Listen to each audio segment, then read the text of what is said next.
Nouvelles Allemandes, deutsche Kurzerzählungen, bilang, Johann Peter Hebel, de 1760 à 1826. Johann Peter Hebel est un auteur bien enraciné dans la région alémanique, Karlsruhe notamment. Demeurant à l'écart des grands courants littéraires de son époque, il excelle dans la forme courte.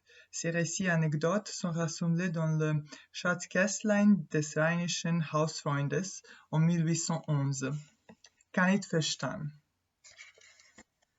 Der Mensch hat wohl täglich Gelegenheit, in Emmendingen und Gundelfingen so gut als in Amsterdam Betrachtungen über den Unbestand der irdischen Dinge anzustellen, wenn er will, und zufrieden zu werden mit seinem Schicksal, wenn auch nicht viel gebratene Tauben für ihn in der Luft herumfliegen.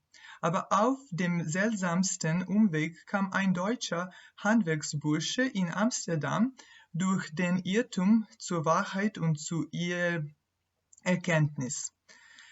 Denn als er in diese große und reiche Handelsstadt voll prächtiger Häuser, wogender Schiffe und geschäftiger Menschen gekommen war, fiel ihm sogleich ein großes und schönes Haus in die Augen, wie er auf seiner ganzen Wanderschaft von Tuttlingen bis nach Amsterdam noch keines erlebt hatte.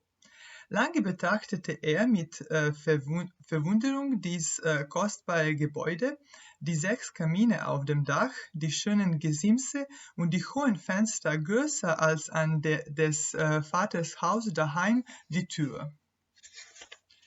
Endlich konnte er sich nicht entbrechen, einen Vorübergehenden anzureden.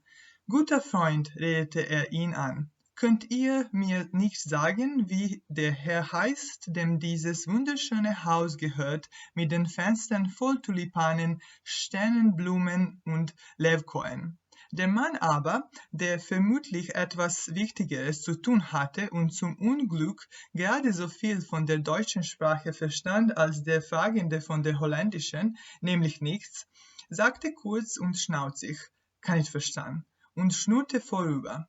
Dies war nur ein holländisches Wort oder 3, wenn man's recht betrachtet, und heißt auf Deutsch so viel als »Ich kann euch nicht verstehen«.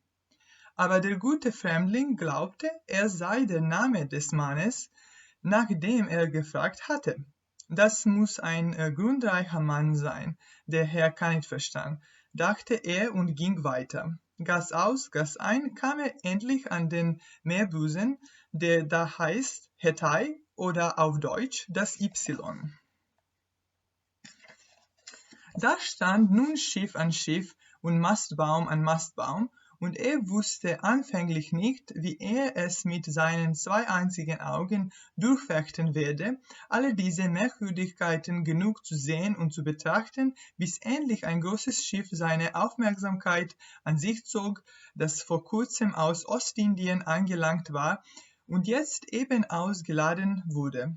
Schon standen lange Reihen von Kisten und Ballen auf und nebeneinander am Lande. Noch immer wurden mehrere herausgewälzt und Fässer voll Zucker und Kaffee, voll Reis und Pfeffer. Als er aber lange zugesehen hatte, fragte er endlich einen, der eben eine Kiste auf der Achsel heraustrug, wie der glückliche Mann heiße, dem das Meer alle diese Waren an das Land bringe. Kann ich verstehen, war die Antwort.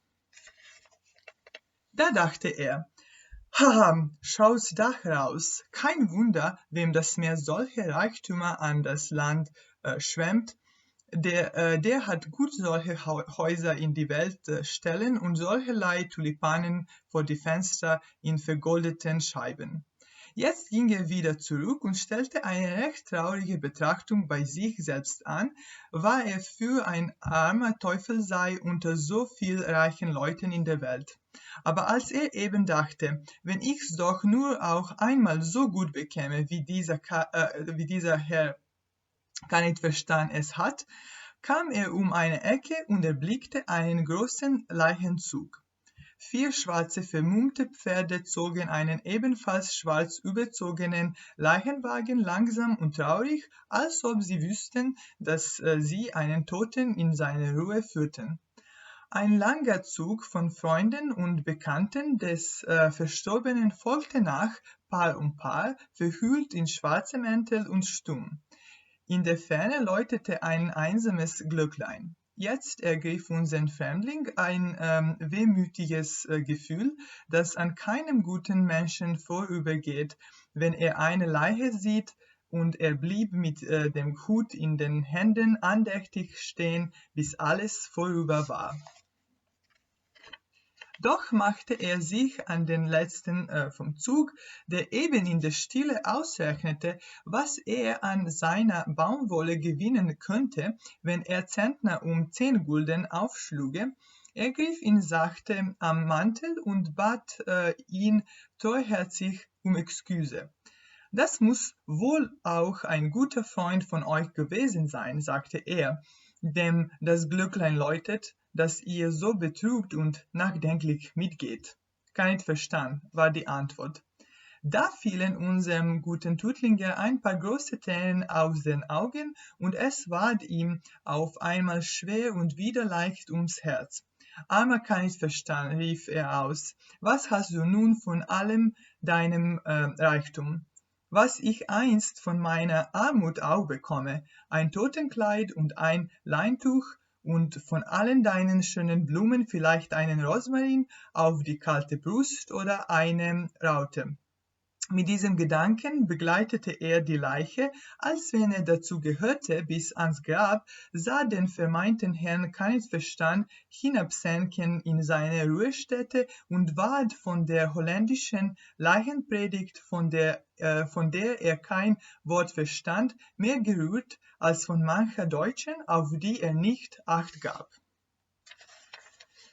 Ähnlich ging er leichten Herzens mit den anderen wieder fort, verzehrte in einer Herberge, wo man Deutsch verstand, mit gutem Appetit ein Stück Limburger Käse, und wenn es ihm wieder einmal schwerfallen wollte, dass so viele Leute in der Welt so reich seien und er so arm, so dachte er nun an den Herrn Kanitverstaan in Amsterdam, an sein großes Haus, an sein reiches Schiff und an sein enges Grab.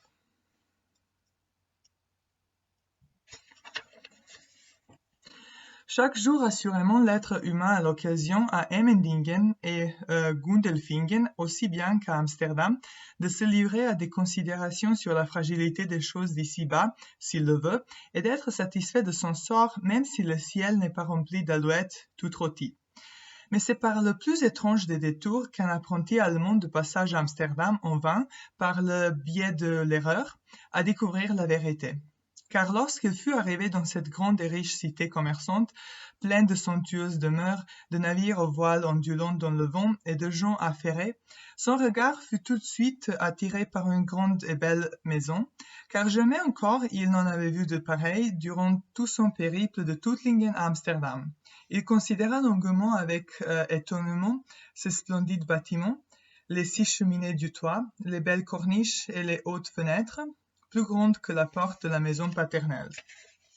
Finalement, il ne put s'empêcher d'adresser la parole à un passant. « Mon bon ami, lui dit-il, ne pouvez-vous pas me dire comment s'appelle le monsieur à qui appartient cette magnifique maison aux fenêtres pleines de tulipes, d'astères et de giroflées ?» Mais l'homme, qui avait sans doute quelque chose de plus important à faire et qui, par malchance, comprenait autant l'allemand que son interlocuteur le hollandais, c'est-à-dire pas du tout, fit cette réponse brève et peu amène, kann nicht verstehen, et passa son chemin. Ce n'était qu'un mot hollandais, ou plutôt 3, à y regarder de près, et qui, traduit en allemand, signifiait quelque chose comme « je ne peux pas vous comprendre ». Mais notre brave étranger crut qu'il s'agissait du nom de l'homme sur lequel il s'était renseigné. « C'est sûrement un homme très riche, ce monsieur Kanitverstaan, songea-t-il, et il poursuivit sa route. Passant d'une ruelle à l'autre, il parvint enfin au bord du golfe, qui s'appelle Hetay, ou en allemand l'Y. Les navires s'y alignaient, formant une forêt de mâts, et au début, il ne savait pas comment il ferait avec ses deux seuls yeux pour voir et admirer toutes ces choses remarquables jusqu'à ce que son attention fût enfin attirée par un grand navire qui venait d'arriver des Indes orientales et que l'on était en train de décharger. Déjà de longues rangées de balles et de caisses étaient empilées et alignées sur le quai. On continuait encore à enrouler d'autres à terre, ainsi que des tonneaux remplis de sucre et de café, de riz et de poivre. Mais lorsqu'il eut longuement regardé ce spectacle, il finit par demander à quelqu'un qui portait une caisse sur l'épaule comment s'appelait l'heureux homme auquel l'océan apportait toutes ses marchandises jusqu'au rivage. Kite-Verstand fut la réponse. Il songea alors. Ah, voilà l'explication. Rien d'étonnant, celui à qui la mer apporte de telles richesses. Il lui est facile de faire surgir de pareilles maisons et de telles tulipes devant ses fenêtres aux carreaux dorés. En rebroussant chemin, il se livra à de très tristes considérations de son fort intérieur.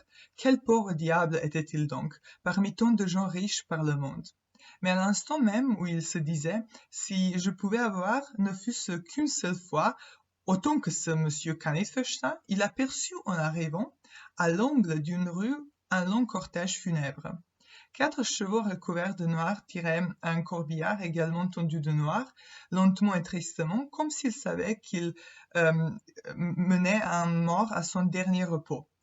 Un long cortège d'amis et de connaissances du défunt suivait, deux par deux, silencieux et enveloppés dans des manteaux noirs.